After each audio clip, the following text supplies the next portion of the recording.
everything shows the world population growing exponentially. It goes from 1 billion in the medieval times to the 6 billion we see now. But for once, there is actually a real degree of consensus that the world population is going to peak. Now, is it going to peak in 2050 or 2060? Is it going to peak at 9 billion or a little more or a little less?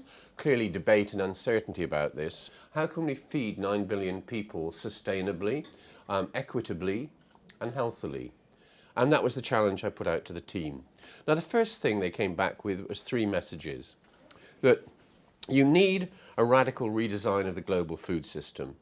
No action, no change is not an option in the current situation of threat and food security issues we see, but that the policy and decisions outside the food system are critical because the food system is failing. One of the things that I think that has shown the myopia, the short-sightedness of our community over the last 30 years or so has been not a recognition that some of the things we do need to be done better.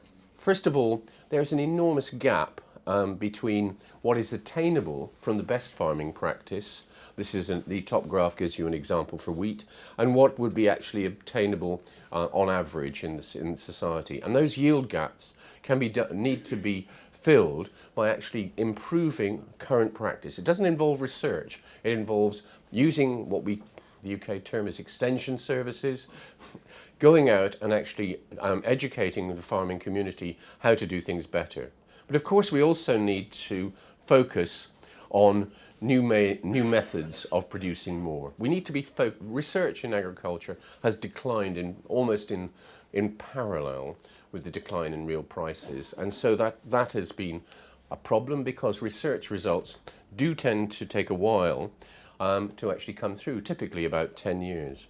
And one of the things that we need to recognize is that and it seems to be an enormous truism, but we're not making any more land.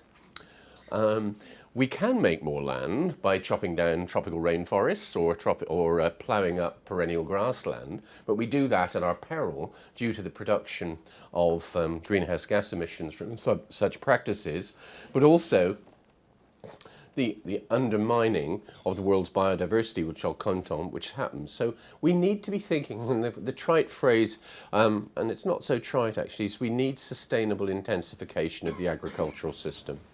Thank you for your attention.